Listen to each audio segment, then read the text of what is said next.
We're backstage, Warped Tours. Mikey from Mallory Knox, how are you? I'm so good, man, really good. Try not to get burnt, but I'll survive.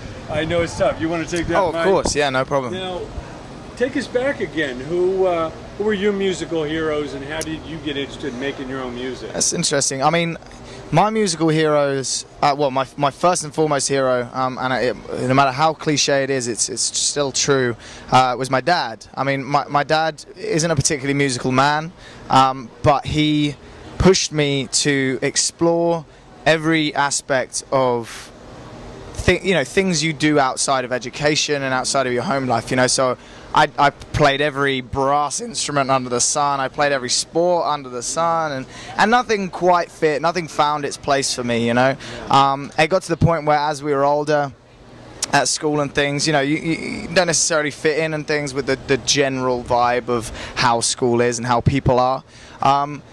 And we found a lot of solace in writing and playing and performing music. We'd hide away in the music block at school, find good enough excuses to skip certain classes to practice for the upcoming festival or the upcoming shows, and we kind of found ourselves within that framework of things. Never particularly any one band or musician that sort of was my idol. But I always appreciate fantastic vocalists, people like Chester Bennington, Hayley Williams, people that just really take what they do vocally and have a very strict and very regimented way of doing that, Yeah, especially those vocalists that can bring it down and then absolutely blast it off. Absolutely. And that's what I love about seeing your band live is there's still the melodic edges.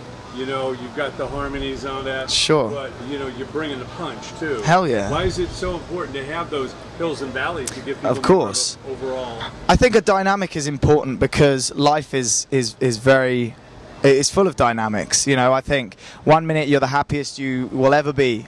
And within minutes, within seconds, within a sentence that someone can utter to you, you can be the complete opposite of that. You can go from happy to sad or placid to angry in the tiniest of moments. And music should absolutely reflect that. It reflects so many other aspects of human life.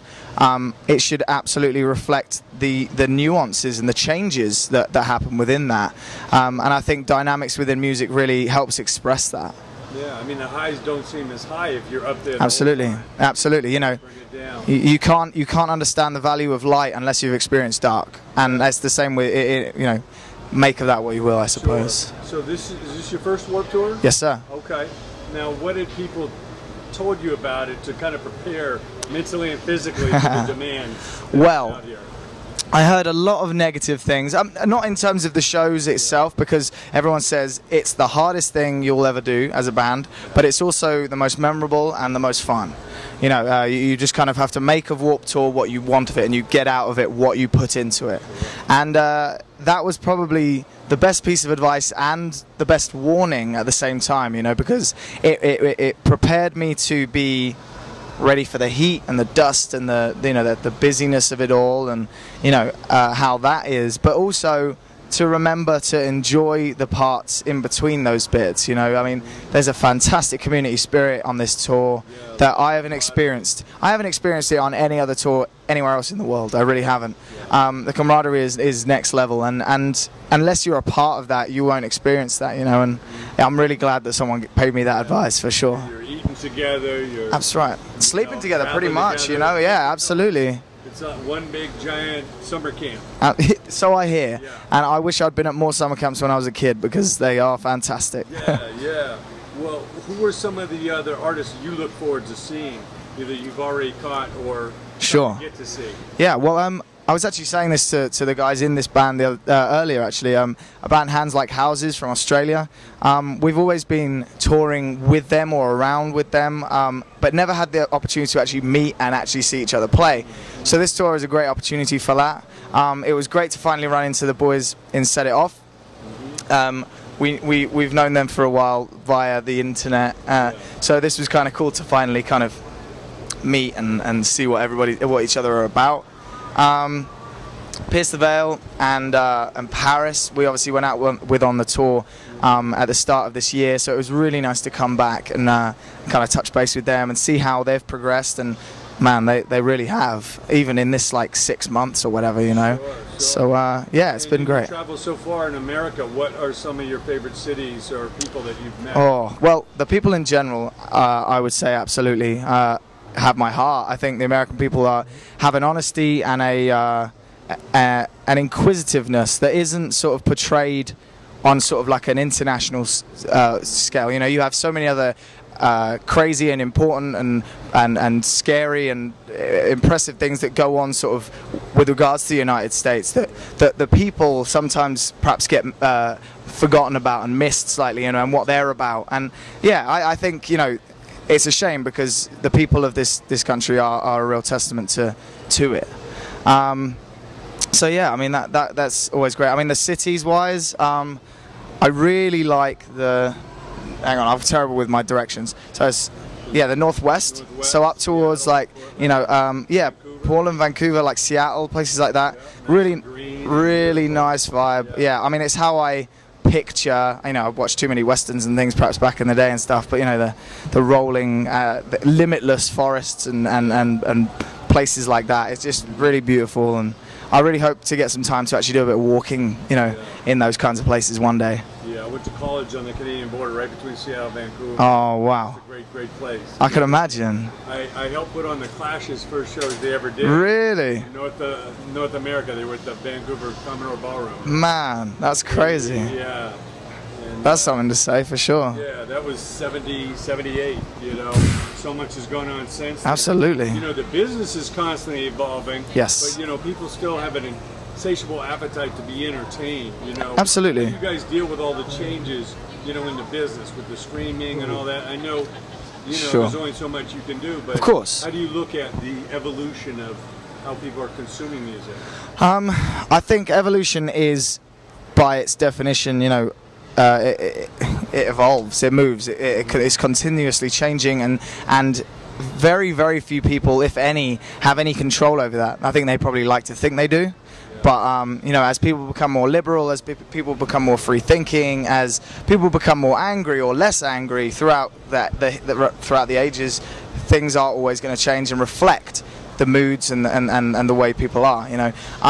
So with that piece of knowledge in my head, I can never be too stressed or concerned about the way things are going. To me, it's about staying true to yourself and keeping a constant as to how you want to be. You know, it doesn't mean to necessarily say that you don't change with the times.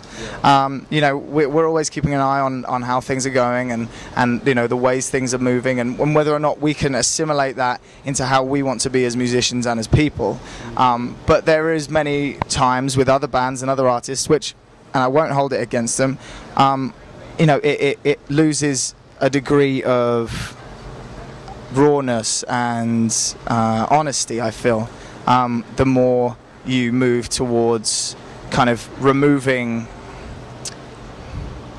some of the more exposed parts of what music is. You know, I mean, for me, a lot of what music is about is sort of exposing your soul, exposing a meaning or a deeper story or something that you want to get across to people in a way that isn't necessarily good enough to just say. It has to be performed, it has to be expressed. You know, and if that's lost with the changing of the times, then I would rather not be a part of that. You know, I would rather stay the course with how we are, and then, you know, assimilate other factors and features of, like, these dorky glasses. Like, apparently they're cool now, so here I am. And as far as advice you give to young songwriters, you know, we all copy other people and kind of come in following, but what does it take to be an innovator?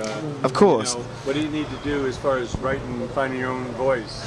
I think it's a lot about knowing yourself and not being afraid to do things that other people in your immediate vicinity might not want you to do, or might not feel comfortable you doing, or even you know, might not think is relevant. You know, we all live in like little bubbles wherever we come from across the world. You know, we're influenced by our parents and our friends and the people we work with and all that kind of stuff. That kind of crafts who you are on the outside, and that's a great way to live. You know, it keeps everybody peaceful and happy, and everyone works well together. But when you want to move somewhere, when you want to move forward with something, and you want to stake your claim at something, you want to be like, look, this is what I'm about. This is how I sound. This is how I perform. That is about you understanding that only you can sort of justify when that is good enough or not good enough to put out to the world. You know, because to some people, like for me, when I started singing, like I never even contemplated the idea of pushing my voice to the point where it broke and it started rasping. You know, that's kind of now one of my sort of traits, so to speak, with my vocal performance. But had Joe, our guitarist, not sort of sat down with me after years of sort of spending time with me performing and going, do you know what, dude, that sounds great, like you should work with that, not be trying to avoid it, which I was. You know, don't try and avoid the rasps and the graspy bits and the you know, the bits that sound a bit strained, because that is a part of what your voice is about. And that is sort of my point in a nutshell, is that, you know, those minor imperfections and those minor changes and differences that your voice has to other people's, use them, wear them like a suit of armor, and really create something special with them, because only you can do those things. Sure. Don't blend in, stand out. Absolutely, that's what it's about. What makes you different. Absolutely. If we all just blended in, we'd still be playing classical music in the Tudor era. Oh, absolutely. Exactly. Well, Mikey, it's a real pleasure. Always great to see you. Absolutely. Can't wait to see Mallory Knox on this whole tour. Fantastic. Thank you so much for joining us. Hey, no problem at all. Okay,